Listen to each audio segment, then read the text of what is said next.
Hola, ¿qué tal a todos? ¿Cómo están? Les agradecemos su presencia en esta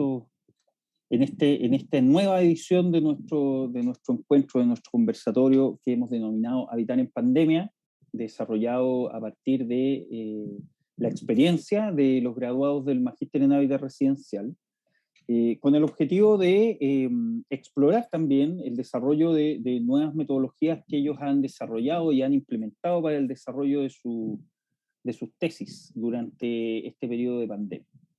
Hoy tenemos como invitados a dos graduados recientes, ¿cierto? Quienes han hecho investigación desde dos ámbitos distintos. Por una parte, vamos a estar con el arquitecto Álvaro Sayés, quien desarrolló su tesis denominada Implicancias de la construcción del hábitat residencial en el contexto neoliberal de hiperconsumo por la vía del crédito hipotecario.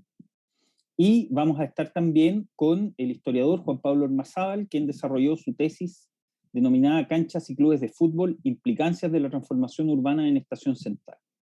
La idea de este conversatorio es que ellos nos puedan contar cómo desarrollaron sus estrategias de investigación en el marco de la pandemia, cuáles fueron las herramientas que metodológicas que desarrollaron en ese proceso y cuáles son también un poco los resultados de sus investigaciones, ¿cierto? Que son bastante interesantes, ustedes ya lo van a ver, sobre todo en la forma de abordar la producción del hábitat residencial. Entonces, sin más preámbulos, le vamos a dar la palabra al arquitecto Álvaro Sayés Rojas para que nos cuente un poquito cómo fue su proceso de investigación y poder profundizar en torno a sus estrategias metodológicas en contextos de pandemia. Álvaro, bienvenido, ¿cómo estás? Hola Carlos, hola Juan Pablo, muchas gracias por la invitación. Estoy bien, estoy preparado para poder mostrarles cómo fue este proceso de investigar en tiempos de pandemia y los recursos metodológicos que pudimos ir implementando durante esa investigación. Excelente. Si quieres, Así que, nos compartes pantalla y ya, tienes tus 15 minutos. 15 minutos. Voy a mostrar acá.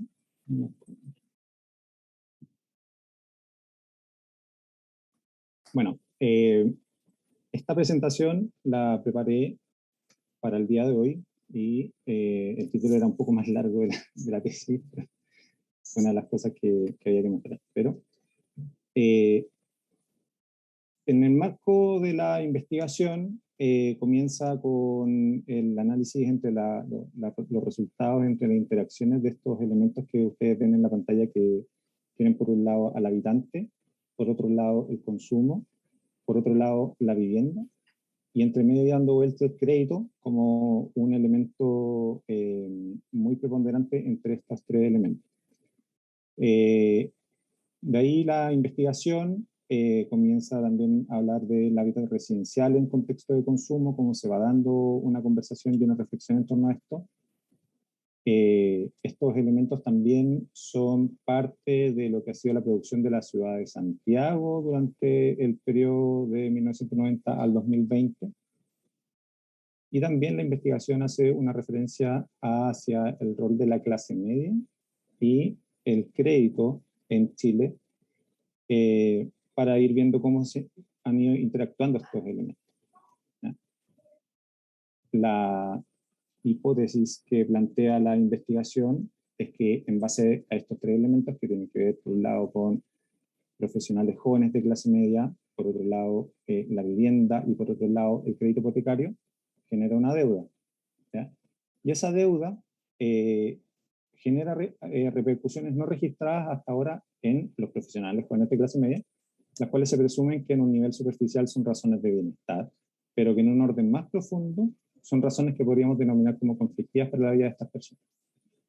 En paralelo también se estableció otra hipótesis que tenía que ver con esta situación de clase media, que es una situación bastante delicada, es un tránsito por el cual pasan las personas. Por lo tanto, también se establece que existe una consecuencia en ámbitos subjetivos de la vida de las personas, sobre todo en las aspiraciones y expectativas que ellas poseen sobre sus vidas. En torno a estos temas, a esta hipótesis que se genera, se arman el objetivo general, que es mostrar las principales experiencias objetivas que se identifican en los profesionales jóvenes luego de que adquieren una vivienda por medio del crédito hipotecario. Y para construir ese objetivo general, se establecieron 3 objetivos específicos.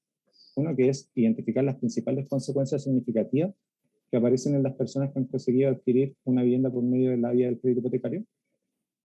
El segundo es describir cuál ha sido la experiencia personal respecto de la adquisición de la vivienda a través del crédito hipotecario para profesionales jóvenes de clase media.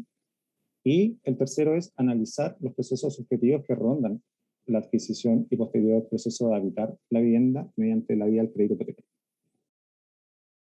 Entonces, en términos metodológicos, se establece primero la hipótesis, luego el objetivo general y los objetivos específicos, y se procede a elegir una metodología de trabajo, que esa es lo que hoy día nos trae a esta clase.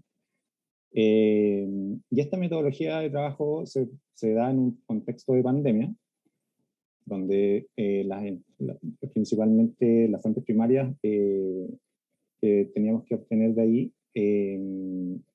era un trabajo con las personas, con los sujetos de estudio. Por lo tanto, lo primero que se hace es definir cuáles son esos sujetos de estudio. Y se definió en la investigación que eran mujeres y hombres, personas jóvenes entre 25 y 40 años, profesionales titulados, con o sin posgrado, que se han titulado, y con un crédito hipotecario vigente. ¿Ya? De esta manera, la metodología de trabajo que se realizó en modo general, primero tiene las fuentes de información que son primarias y se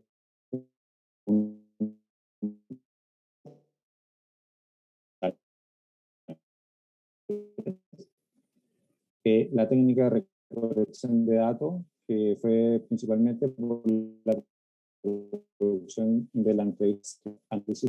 Voy a hacer un hincapié en esta estructura que realizamos en este trabajo que realizamos con la entrevista semiestructurada, donde se eligió esta herramienta porque podía abordar de mejor manera el cumplimiento de los objetivos específicos que se habían planteado para la investigación. Como son elementos subjetivos, la idea era poder ahondar en esos elementos subjetivos que tenían que ver con las personas, y la mejor herramienta que se veía en ese minuto era la entrevista semiestructurada. Para ello se estableció un guión, se hizo un guión de prueba con un set de preguntas, y ese guión de prueba se aplicó en una entrevista, en una primera entrevista. ¿Ya? Como estábamos en pandemia, se hizo una entrevista por vía Zoom, fue grabada en audio y grabada en video. Y luego de eso, esa entrevista fue transcrita y fue analizada, lo cual permitió entender la orientación que está teniendo el temario y permitió ratificar el guión. ¿Ya?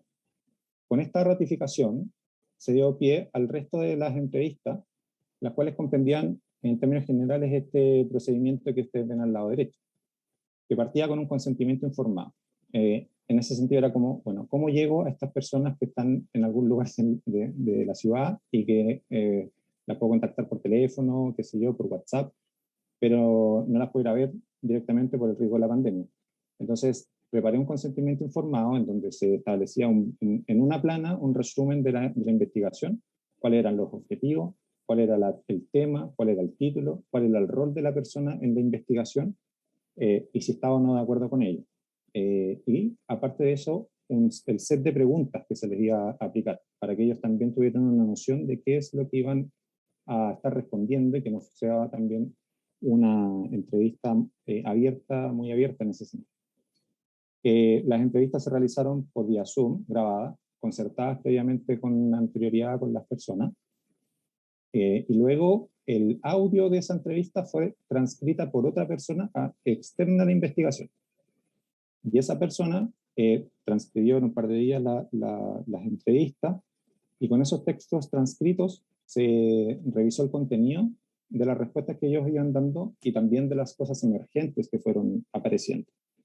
Entonces, en ese momento tenía una entrevista con una serie de temas que eran los que yo estaba abordando con los objetivos específicos, pero a la vez empezaron a aparecer temas emergentes que eran interesantes para ir complementando la investigación.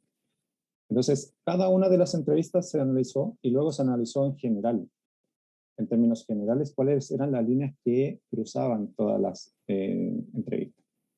Y en base a eso, para poder generar un orden visual de todo esto también, y conceptual, se generaron unos códigos y unos subcódigos de aquello. O sea, era un gran árbol de temas que se tocaron en las entrevistas, ¿ya? Y luego de eso, para poder agrupar estos códigos, utilicé un software que se llama Deduce, que es un software cualitativo en el cual tú ingresas la entrevista y puedes ir subrayando los códigos y te los va agrupando inmediatamente por categoría, por cantidad de veces que se repite, y se van generando una visualización más grata de toda la cantidad de información que tú estás teniendo. Y luego de eso pasé al inicio del trabajo investigativo, que fue más bien desarrollado.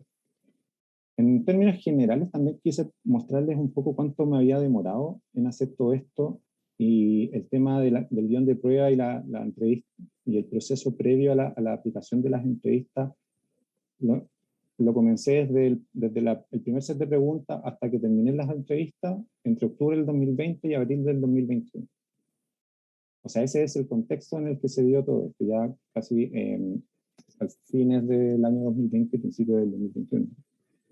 En esa época estábamos más o menos como en la vacunación, pensando en la primera vacunación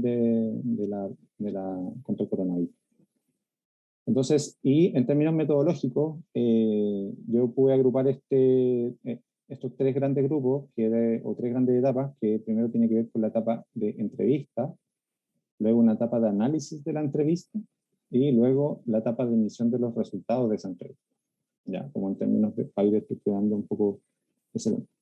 Ahora, como el análisis de todo este trabajo investigativo arrojó mucha información, yo el día de hoy, bueno, aparte de eso, perdón, les dejo ahí unos datos de este software que se llama Deduce, y aparte otro software que es de citas, que también es muy importante, que es bueno, te facilita mucho la vida, que se llama Mendeley, ¿ya?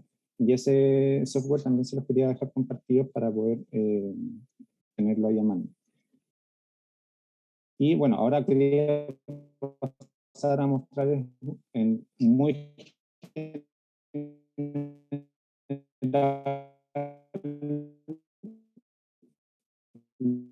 lo que fueron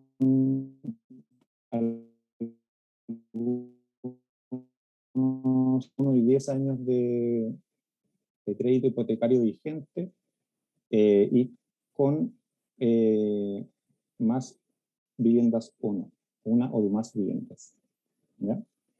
Y bueno, este es el resultado general de los códigos que impartí. Yo los invito a leer la memoria porque ahí ustedes pueden ir viendo más en detalle de qué se trata cada uno de ellos, pero el tema principal tenía que ver con las experiencias subjetivas que se identifican en los profesionales jóvenes, que es el objetivo final, y cada una de las categorías fueron trabajadas con este soporte. El primero, que tenía que ver con el acceso a crédito, con una subcategoría que tenía que ver con el conocimiento adquirido como resultado del ejercicio de la compra de la vivienda y el crédito hipotecario. La otra subcategoría era el conocimiento heredado proveniente de la familia o del entorno en el que se encontraba inserta la persona. La otra era las estrategias de adquisición que aplicaban al caso mediante habilidades aplicadas al ejercicio de la compra de la vivienda por medio de la compra por medio del crédito hipotecario. Y la segunda categoría son las consecuencias significativas que tenían para esas personas el adquirir la vivienda. Por un lado tenían una subcategoría de consecuencias significativas de adaptación, de cómo se adaptaron a los distintos procesos que enfrentaron. Y por otro lado, las consecuencias significativas de habitar, de cómo fueron habitando la vivienda con el crédito hipotecario. La tercera categoría es habitar en condiciones de deuda, que aquí se subcategorizaba en positividad, que era como la confianza que generaba en ellos ciertas condiciones para poder tomar estos créditos. Y por otro lado, las preocupaciones que emergían después de un rato de estar conversando con ellos en torno al habitar con esta gran deuda en el largo plazo de los 30 años o 25 años que implica un crédito hipotecario. Y la incertidumbre del trabajo o de otras condiciones que van rodeando estos 30 o 25 años de compra o de compromiso de pago, más bien dicho. Y finalmente está el impulso a la compra, que es qué es lo que les impulsa la compra. Y existen estrategias de captación por parte de las inmobiliarias, de los bancos, pero también existen motivaciones personales de las personas que fueron entrevistadas, y a la vez también se identificaron presiones externas en torno a este impulso de la compra. ¿Ya? Así que eso es en términos generales la presentación que les había preparado para el día de hoy, centrada más bien en lo que fue el proceso investigativo y metodológico de esta investigación.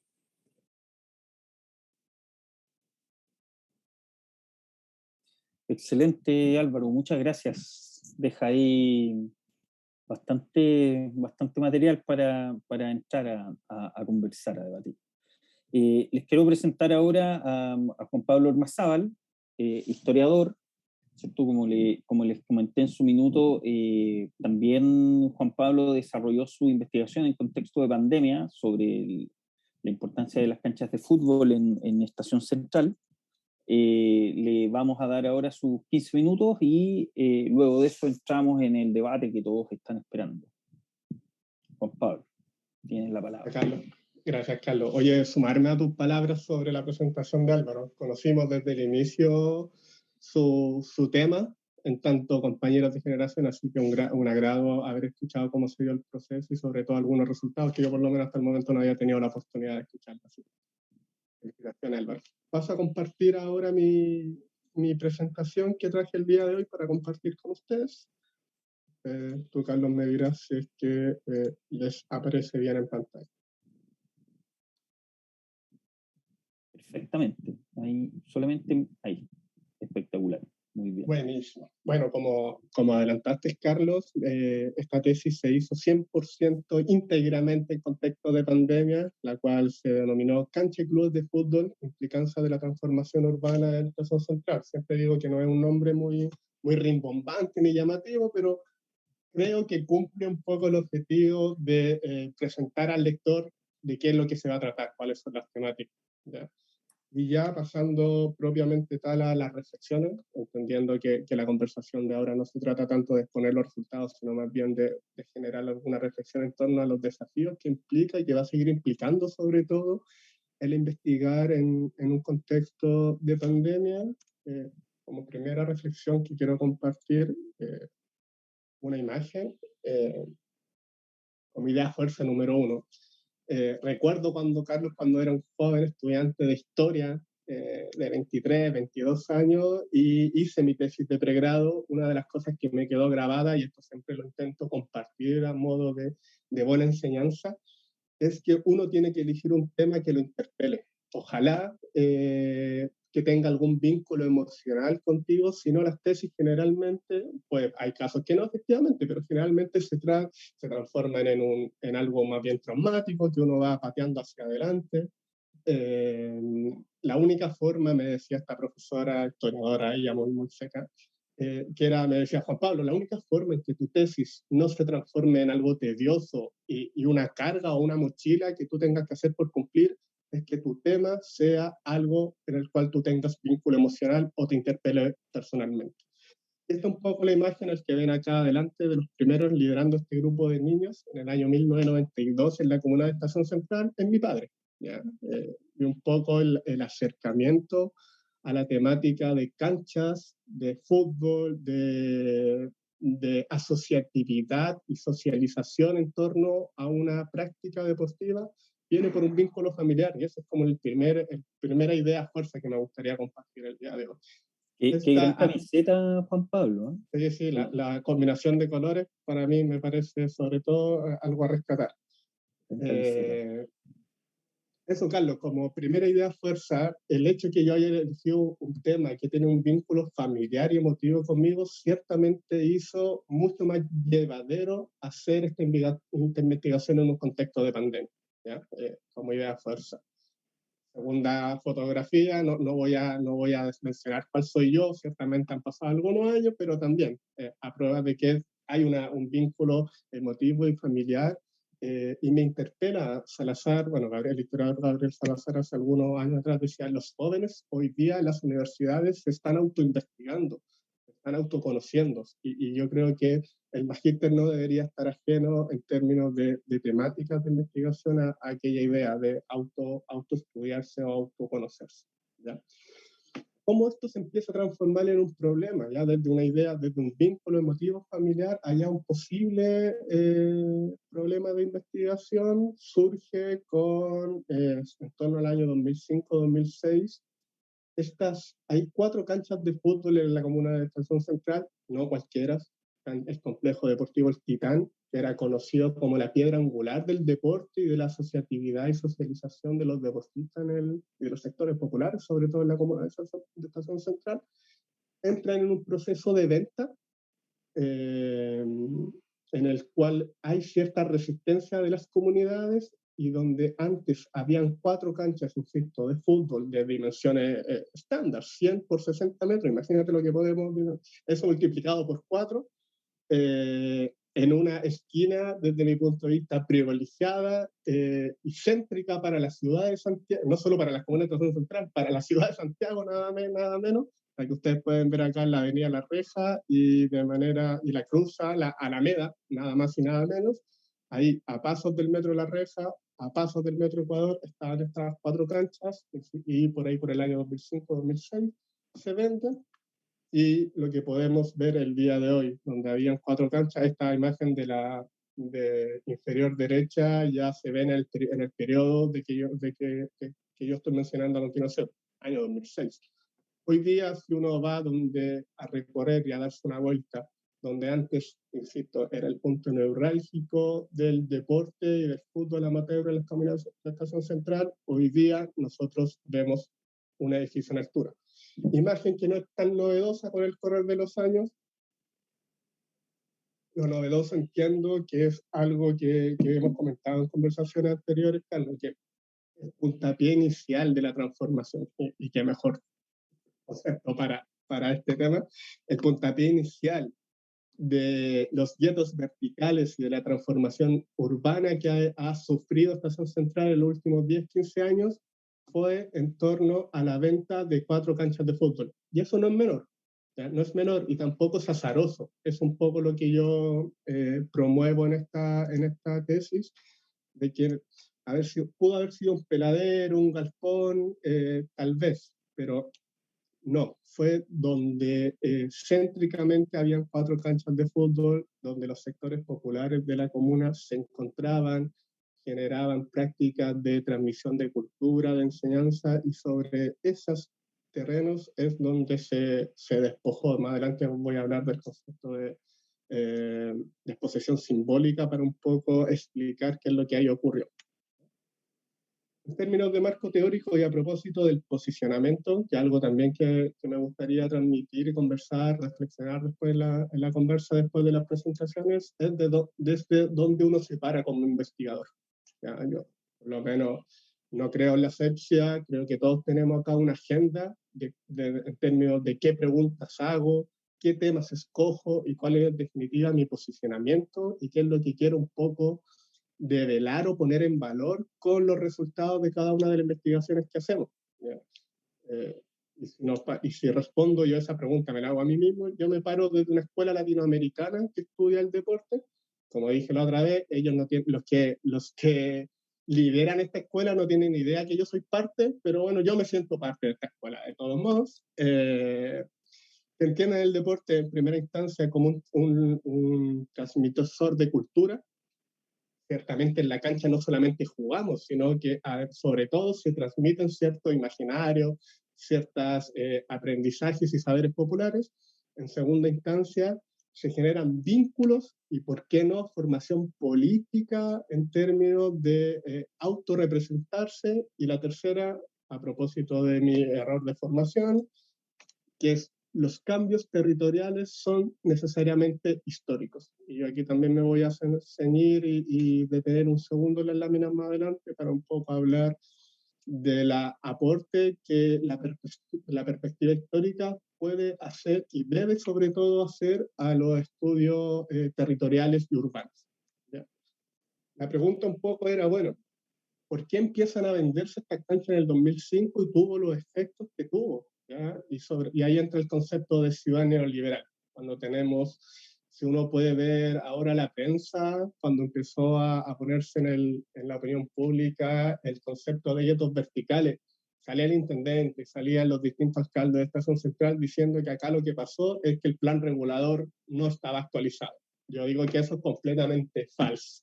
Lo que aquí no hubo una falta de regulación, sino más bien hubo una implementación de una ciudad del neoliberalismo en un territorio que, viéndolo desde una perspectiva económica, no estaba siendo bien, abro comillas, bien utilizado. A propósito de la pregunta de la invitación del día de hoy, ¿qué pasa? Ciertamente este tema no surge en pandemia, no estábamos preparados.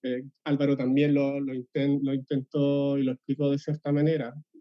Pre-pandemia tenía súper más o menos en línea o en el horizonte lo que iba a ser esta metodología. Tenía agendado, pensado, entrevistas individuales a dirigentes nuevos e históricos, hacer entrevistas colectivas sobre un tema problematizador.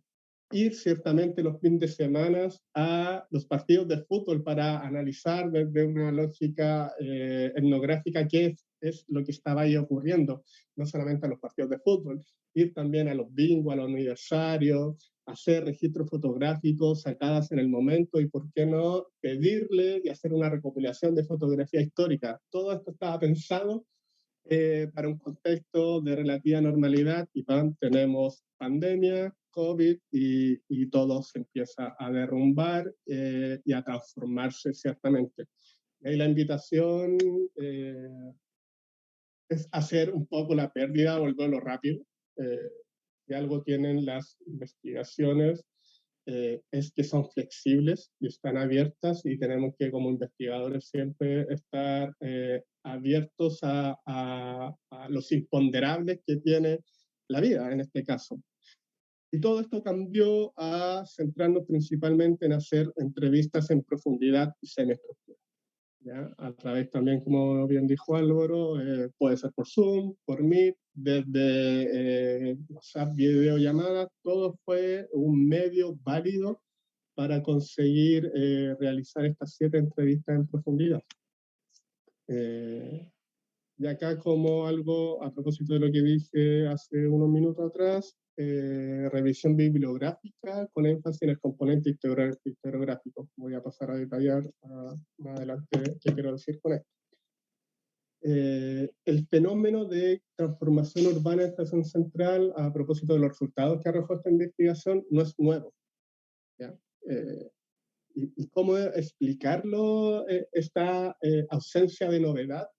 Necesariamente hay que ir siempre a la historia, insisto. Hizo una revisión o un recorrido, abordaje historiográfico, le puso mi profe guía, pues lo conocen y saben que les gusta ese tipo de conceptos, que es, me fui en términos de revisión bibliográfica hasta mediados del siglo XIX, más o menos, y con esto no quiero alarmar a nadie, es más bien un error de formación, quizás no en sus tesis que estén actualmente, quizás no es necesario irse atrás 180 años, pero sí, como reflexión general, uno debería entender que los problemas urbanos no son de una onda corta, no se pueden explicar solamente viendo la fotografía actual o yendo hace 2 o 3 años. Hay que al menos ir a un par de décadas atrás, ¿ya? Para entender y definir de buena manera cuáles son las características y sobre todo el porqué de los fenómenos en ese territorio y no en otro. Acá como reflexión, como tercera idea, fuerza ya, a propósito de la relevancia de la memoria. Cuando uno aborda fenómenos que son nuevos o de sectores populares en los cuales no hay fuentes tradicionales, como por ejemplo recortes de prensa, archivos institucionales, no hay libro de acta, ciertamente no hay bibliografía asociada. ¿Qué hago en ese escenario? Y esa inquietud o esa problemática no es nueva. Ya la historia la ha resuelto, entre comillas, hace algunas décadas atrás, sobre todo, insisto, en investigar temáticas o sectores donde no hay fuentes, entre comillas, y ahí aparece la importancia de la historia oral para acercarse a los sujetos y a saberes que no están en el discurso institucional oficial. Y ahí traigo a colación una frase bien interesante también, de hace 2 décadas atrás, de un historiador chileno, Mario Garcés, que dice, oye, todos tenemos o todos hacemos historia, todas y todos, en ese tiempo dijo. Quizá tendrá que actualizar. Todos los sujetos somos partícipes de la historia y por ende todos tenemos algo que decir y contar. La memoria y la historia oral ahí aparece como un elemento vital. Cuando estemos medio aproblemados porque no hay fuentes, entre comillas, están las personas, sobre todo. Y son una fuente válida de información para tesis de este tipo. También, a modo de tip, y con esto ya voy terminando, la rememoración, la memoria, la historia oral, es necesario verla secuencialmente también. Principalmente me sirve para reconstruir hechos. En poco es qué ocurrió. En segunda instancia es para construir sentido, agrupar estos hechos que aparecen aislados. Y por último, y quizás la más importante, a propósito del posicionamiento como investigador, es cuál es el uso que le voy a hacer al pasado. Insisto, hacia la objetividad, teniendo de por medio el método científico, todo lo que quieran, pero es innegable que cada uno de nosotros utiliza las fuentes en función del propio posicionamiento. Y con esto voy terminando. Todo lo que dije anterior era solamente una excusa para mostrar esta cita, que la voy a leer para todas y todos, de Todorov, a propósito de un poco en un artículo bien bonito que puse ahí el link para que lo puedan descargar de manera bien simple y sintética. Explica a conocedores y a no tan conocedores del tema de la memoria como fuente de investigación. Bueno, dice así. Luego de haber identificado los hechos, después de interpretarlos, integrándolos en un relato, pongámoslos al servicio de un objetivo externo, obligado a elegir algunos elementos del pasado en perjuicio de otros y a establecer relaciones entre ellos, ojo, que no se deben a la observación directa. Este trabajo de selección y combinación está necesariamente orientado por la contrariedad, no solo por la verdad, también por ciertos valores o, si se prefiere, por el bien.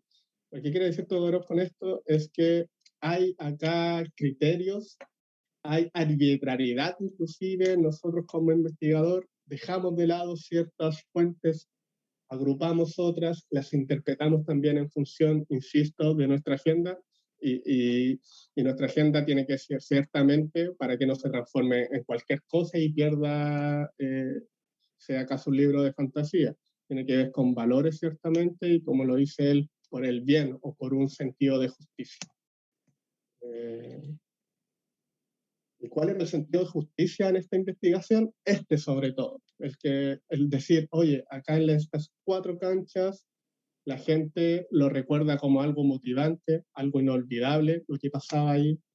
400 personas todos los domingos se agrupaban a vivir una fiesta, entre comillas, de popularidad. 400 personas, todos con sus banderas, a propósito de defender un espacio.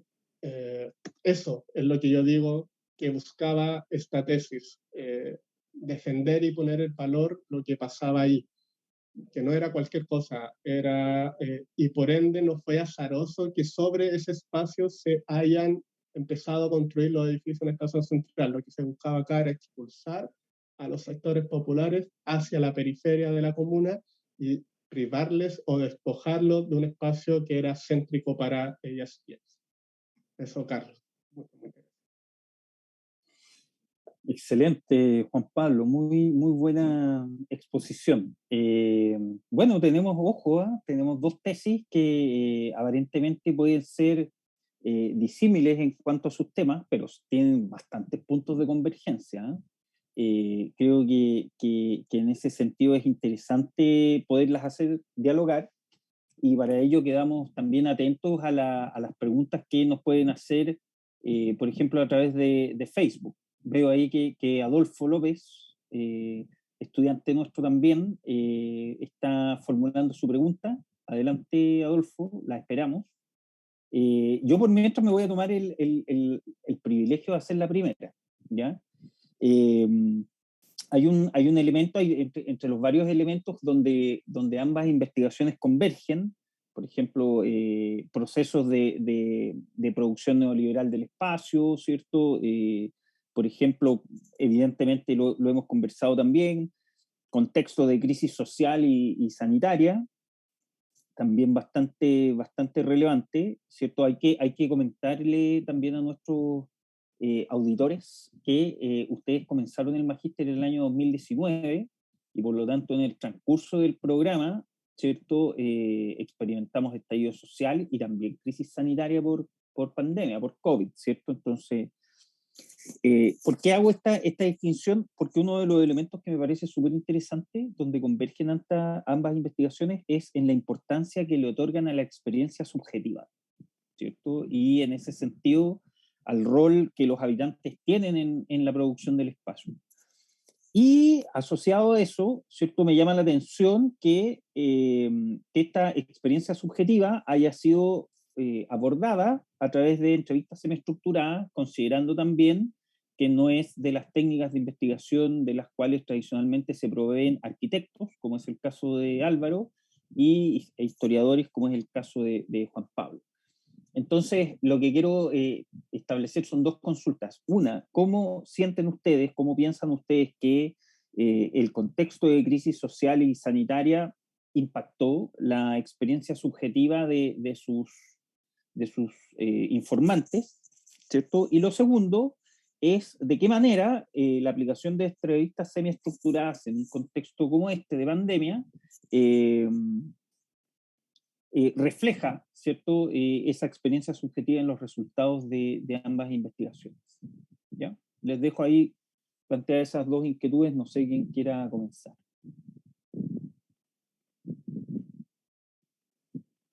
Álvaro, ¿partes tú? Vale, me parece.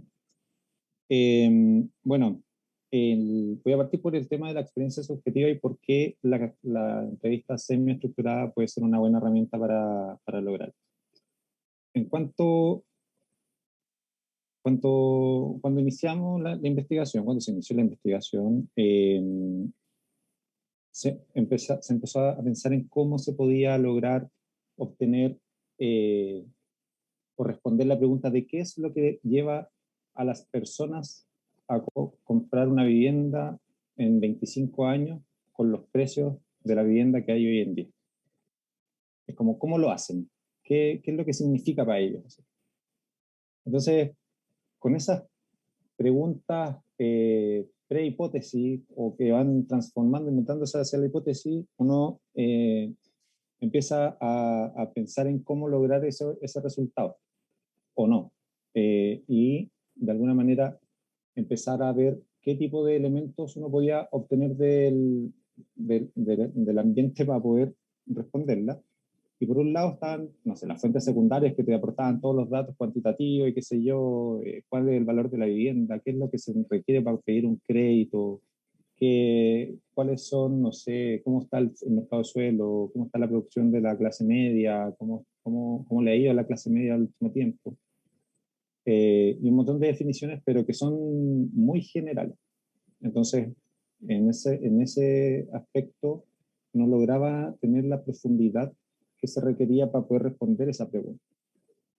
Y aparece esta entrevista semiestructurada como una forma de poder, primero, tener un espacio de tiempo para conversar con la persona sujeto de estudio.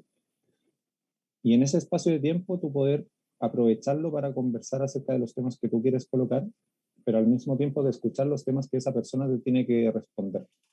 Entonces, a mí lo que me sorprendió esta herramienta fue la cantidad de información complementaria que se fue dando a lo que yo en principio había pensado que podía ser un set de preguntas súper bien armado y estructurado y qué sé yo. O sea, todas las entrevistas rompieron toda esa estructura y empezaron a sacar información, un montón de información, y entre ellas, por ejemplo, el tema de la pandemia, en torno a cómo les impactaba a ellos, y también el estallido social, en cuanto a todas las certezas que las personas van construyendo y de repente se ven envueltos en un mundo de incertezas y metidos al mismo tiempo en un compromiso de 25 años de pago de una deuda que de la cual no te puedes escapar. Entonces, ahí se empezó a generar también ese análisis en torno a eso. Ahora, yo creo que la entrevista como tal me parecía una buena herramienta, y lo otro que había que pensar era cuál era el medio para poder lograr esa entrevista. Porque podría haber sido por teléfono, pero no hubiese visto como no hubiese podido tener virtualmente a la persona enfrente para ver la reacción frente a ciertas preguntas y frente a otras preguntas, o para poder ver cómo se inspiraban respondiendo algo y ver cómo poder seguirle el hilo a ese tema, o también cuándo cortarlo. Entonces, me parece que el Zoom era una plataforma que ofrecía estabilidad, que ofrecía también la garantía de grabar las sesiones, lo que sí dependía de internet. De hecho, me pasó en una entrevista que la persona no estaba en Santiago, y a ratos se quedaba medio pegado y de repente teníamos que volver a retomar temas. Entonces ahí empiezan a aparecer como elementos externos a lo que uno va planteando, que está el receptor, está el mensaje, está el canal, pero parte del canal también es la internet, ¿no? o la conexión, o la alimentación de esa conexión.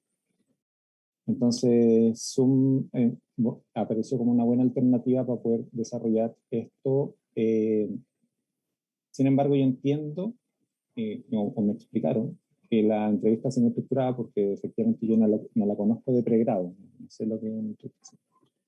La entrevista semi-estructurada puede aportar mucha más información en cuanto tú te trasladas al espacio donde está el sujeto de estudio, porque en su hábitat tiene elementos que te pueden llamar la atención para ir complementando ciertas cosas. Que por Zoom se puede hacer, pero de repente, o sea, pero no te limita mucho, te limita todo, porque en el fondo todo está dentro de este marco, y lo que tú ves del marco, o lo que tú quieres mostrar del marco, es lo que tú ves. Entonces tú puedes como ir viendo la cara, los gestos, qué sé yo, el tono de voz, pero pierdes lo demás. Entonces creo que esas son como algunas limitantes y ventajas también de hacer uso de estas herramientas digitales, de este canal digital y de la herramienta de la entrevista semiestructurada. Excelente, bueno. ¿Cómo lo ves tú, Juan Pablo? Me quedó dando vuelta algo que en tu intervención, Carlos, terminaba. Era si esto modificó, o creemos nosotros que hubiese modificado los resultados. Yo ahí soy tajante, creo que no. Los resultados hubiesen sido muy similares a hacerlas en un contexto de pseudo-normalidad. Se pierden cosas, eso es claro, ¿ya? Pero se pierden cosas también en la grabación, se pierden cosas en la transcripción del audio al papel. Yo creo que sí, no es el ideal, pero es propio del ejercicio de codificar, ¿ya? Como investigadores. Yo no me lamento tanto, por así denominarlo de alguna manera.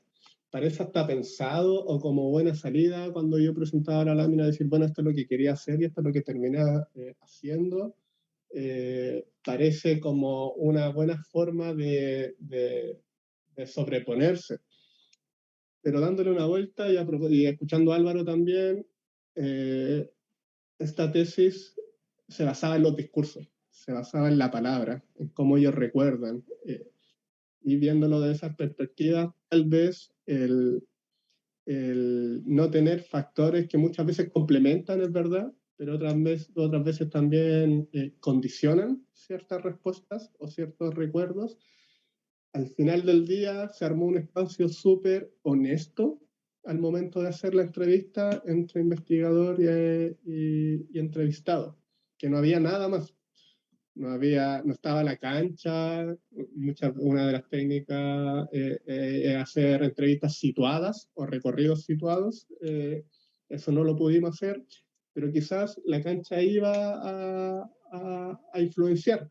La fotografía del campeonato que ganaron tal año también iba a influenciar. La copa tal vez iba a influenciar. La casa donde se hacía la entrevista iba a influenciar. Entonces, cuando digo que al final del día lo que importó fue la palabra o la memoria en bruto, yo creo que es una forma interesante de abordarlo a propósito de hacer entrevistas online o por videollamada o por Meet, por la plataforma que sea. Queda el investigador, el entrevistado conversando y encapsulados, entre comillas, en una conversación súper, súper honesta. Eso como reflexión. Excelente. Tenemos algunas preguntas de nuestro público. Adolfo López pregunta, ¿es la gentrificación, para ambos, ¿eh? ¿Es la gentrificación un proceso de data histórica en cuanto a la producción de ciudad? ¿Cómo lo ven ustedes desde sus perspectivas, Juan Pablo? Yo no sé hace cuánto se denomina gentrificación, hace cuánto surgió ese concepto. Pero fenómenos de repoblamiento o de disputas por el espacio existen desde que la ciudad es ciudad y desde que el territorio es territorio. Así que ciertamente lo que se está viviendo en esta zona central, yo no sé si da para gentrificación. De hecho, me da la impresión que ahora estamos a la inversa. Yo lo digo en algún momento de la investigación. En esta zona central, si hay una característica que es permanente, es un desborde institucional constante. Quizá originalmente lo que se buscaba ahí era gentrificar un espacio propiamente popular, pero lo que pasó en la práctica y en la realidad es que los sujetos populares siguen estando ahí. Los que invirtieron en la compra de un departamento no lo habitan porque no responde el estándar de calidad de vida que ellos buscaban al hacer esa inversión. Si uno va a Metro Ecuador, San Alberto Hurtado, Las Rejas, los habitantes de esos guetos verticales siguen siendo sujetos populares. No me aventuraría a decir si lo que ahí ocurrió fue una gentrificación como tradicionalmente se ocurre. Pero sí los repoblamientos y la disputa por el espacio es ciertamente. Interesante perspectiva. ¿Cómo lo ves tú, Álvaro? O sea, dentro del análisis que se hace de la producción de la ciudad, la gentrificación empieza a aparecer también como un proceso de esta ciudad neoliberal, como más fuertemente se puede detectar muy fuertemente, no sé, con el avance inmobiliario. Que, no sé, está el plan de repoblamiento de Santiago, que de alguna manera lo que hace es reconvertir los terrenos de talleres que generan, que están como mal evaluados por todas las condiciones negativas que generaban, por la reposición de edificios, de construcción de edificios de altas densidades, lo cual trajo gente al centro y volvió a repoblar, y de alguna manera siento yo que ese también es parte de un inicio de una estandarización de la construcción de estos edificios que se van creando con el negocio abajo, con la placa comercial que se va retirando por toda la ciudad. Y de alguna manera las personas efectivamente son expulsadas, son movidas de alguna forma por todos lados, y llega una persona nueva y el espacio local se va perdiendo. Entonces, para mí son procesos como parte de esta parte normal de la construcción de la ciudad, pero también se puede ver muy fuertemente avasallada por temas como de regulaciones también del mercado solo. Sí, de acuerdo. Yo creo que ahí hay un análisis que es interesante de profundizar, ¿eh? Por si alguien quiere retomarlo para hacer más preguntas a nuestros invitados, a nuestros expositores. Yo creo que ahí dejaron, siendo un poco la tesis de Juan Pablo, la pelota dando bote en el área, ¿eh? Si alguien quiere retomar ese tema, sería interesante profundizar. Claudio Díaz nos pregunta en función de la tesis que presenta Álvaro, ¿cierto? Si pusieras profundizar un poco acerca de la financiarización en procesos informales de producción del hábitat.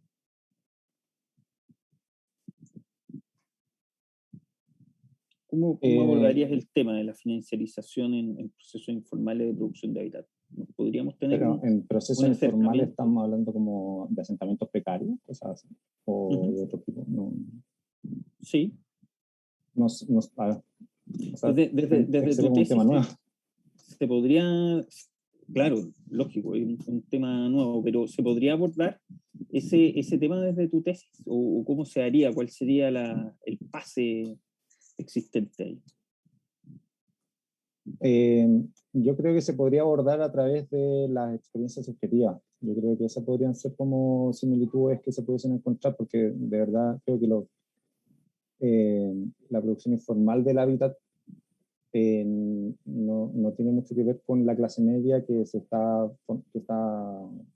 en el fondo lucha por formalizarse, ¿no? Por establecerse y mantener un control de esa posición que establece.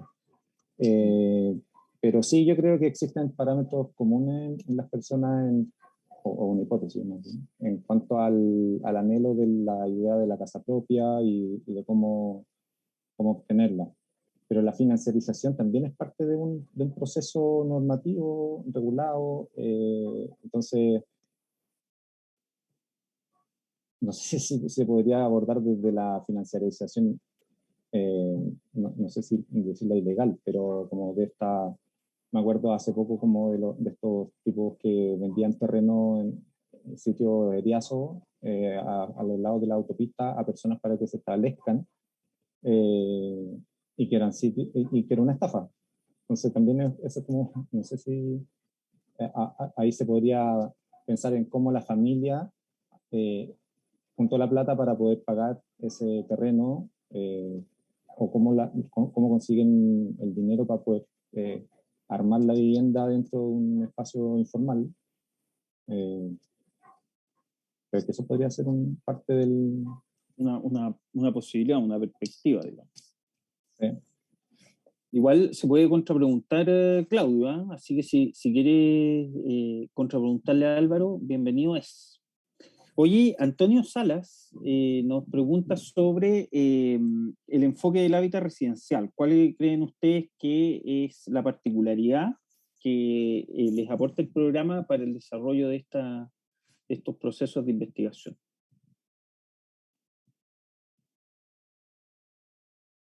Partamos con Juan Pablo. Sí, lo hemos hablado, y es una bonita reflexión. En primera instancia, lo interdisciplinario, y lo dije cuando hicimos la defensa ese día junto a Carlos, yo creo que es la fortaleza número uno. Y ojalá cada vez más se diversifique los saberes de las personas que tomamos este magíster como tal.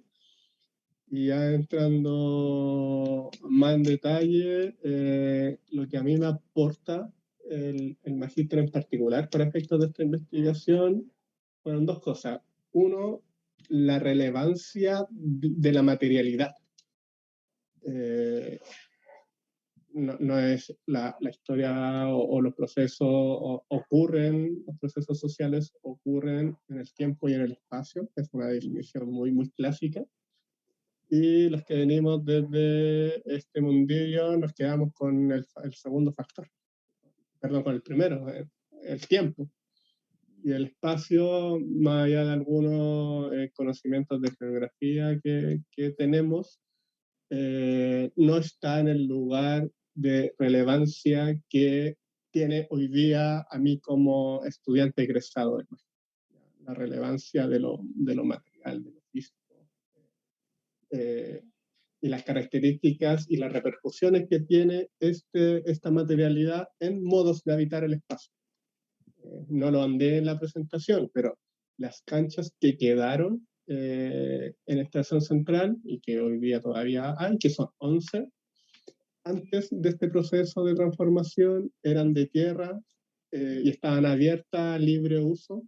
Hoy en la actualidad esas canchas tienen pasto sintético, tienen camarines, están enrejadas y tienen luz artificial para jugar de noche.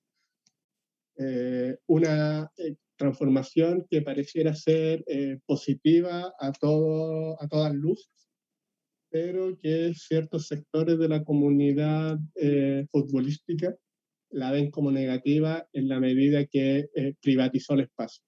Y al ser privadas hoy las canchas, o sea, al cambiar su materialidad, afecta directamente los modos de habitarlas y obviamente de relacionarse, de asociarse, de imaginarse y de pensarse. Yo creo que esa es el gran aporte que entrega este magíster a los que venimos del mundo de las ciencias sociales más tradicionales. ¿Y en tu caso, Álvaro? Bueno, efectivamente creo que estaba pensando un poco en la respuesta, porque si bien la dije también cuando hicimos la presentación de la investigación, yo soy arquitecto de pregrado, y a mí en el pregrado lo que me enseñan es a ordenar, más bien, entonces, y entregar soluciones. Entonces yo me centro en las soluciones, yo ordeno y entrego soluciones. Es como nos enseñan a posicionarnos y a entregar esas soluciones. Pero cuando uno entra al magíster, empiezan no te piden que entregues soluciones, te piden que reflexiones en torno al problema. Y ahí hay un cambio en el paradigma de cómo enfrentar, sobre todo el hábitat, y cómo se construye el hábitat residencial. Y ese reflexionar el problema, yo entiendo que es algo muy propio de las ciencias sociales. Para mí fue un descubrimiento inmenso, una apertura así de un nuevo océano de conocimiento, que de alguna manera también fue algo que me costó mucho en el magíster, empezar a reflexionar sobre los problemas, más que en la solución misma de las cosas que se iban planteando. Creo que ese aporte para mí fue el más valioso, ha sido el más valioso del magíster, en cuanto a cómo enseñarte a pensar, cómo enseñar a reflexionar, cómo entender los problemas, de dónde vienen, cómo son, y luego de eso ver una posible solución o las posibles soluciones que pueden ser, porque incluso ya no existe de repente una sola solución, sino que existen varias y hay que tomar la que sea la más adecuada. Así que creo que por ahí iría, para mí, agregar la calidad humana del cuerpo docente y de los estudiantes, ciertamente, que es impagable. Sin lugar a dudas. Oye, última pregunta. Felipe Muñoz pregunta a propósito del actual proceso, ¿cierto? Debate constituyente y la manera como de cierta manera se está desarrollando en la discusión respecto del derecho a la ciudad, a la vivienda, al habitar incluso. Pregunta, ¿cómo podrían aportar sus tesis a la generación, ¿cierto?, de normas constitucionales asociadas al derecho al habitar, a la vivienda, a la ciudad, etcétera? ¿Cuál es el tipo de conocimiento que nos podrían proveer?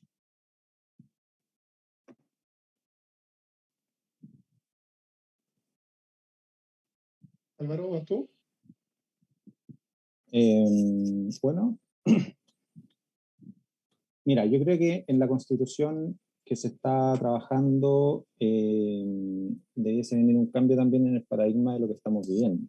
De alguna manera, en la investigación que realicé,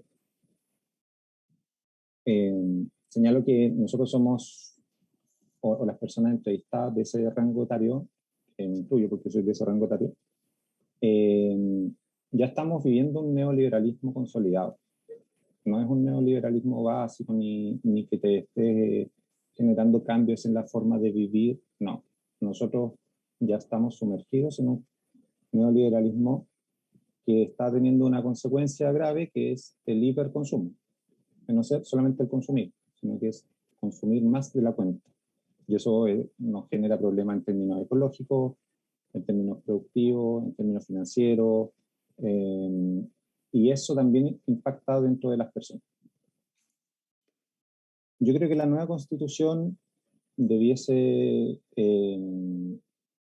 promover un cambio también en cómo nosotros vivimos la vida para hacernosla más simple, porque finalmente en la investigación se ve que hay personas que están muy presionadas a buscar el logro, a mostrar el logro, y eso se transforma de repente en un modo de vida cuando debiese ser parte de la vida, no la vida misma. Y en ese sentido, como nosotros ya estamos inmersos en este mundo neoliberal, el análisis de esa persona neoliberalizada, debiese ser, o puede ser un insumo para ver dónde estamos sufriendo y qué es lo positivo de ello, o qué es lo positivo de este sistema neoliberal, que pueden tener cosas positivas como también cosas negativas. Y en base a eso poder también aportar un poco al tema de la Constitución y la construcción del hábitat, del derecho a la vivienda, de también la protección quizás o no de los asentamientos precarios, de la regularización de esos espacios. Pero para mí es una locura que existan hoy en día valores de vivienda tan altos en una ciudad que no es un país desarrollado, que existan métodos para comprar esa vivienda que nos generen encadenarnos 30, 25 años con un banco. Entiendo que dada la crisis, dada todas las crisis, se está reduciendo en tiempo y se está reduciendo también en posibilidades de adquirir un crédito hipotecario. Entonces yo ahora me pregunto, bueno, ¿qué va a pasar? ¿Qué va a pasar con esas casas que están, con esos departamentos que cuestan 6.000 UF, 8.000 UF, 10.000 UF? ¿Quién las va a comprar? No sé si las inmobiliarias seguirán construyendo o van a encontrar un nuevo método para poder encontrar una solución, porque esa es otra cosa, que este país se encuentra solución a todos los problemas del mercado. Entonces siempre hay una posibilidad de que alguien compre una vivienda cara, pero te comprometes a pagar esa deuda de lo que significa comprar esa cosa cara.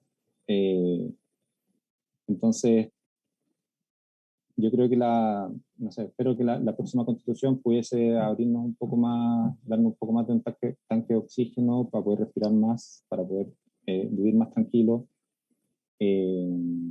con los estándares de vida que podamos desarrollar de aquí a futuro. Y en tu caso, Juan Pablo, ¿cómo lo ves tú? La pregunta, escuchaba a Álvaro y decía, pucha, justo hay un solo constituyente arquitecto, quizás ahí tuvimos que haber hecho más campaña para que salieran arquitectos o constituyentes.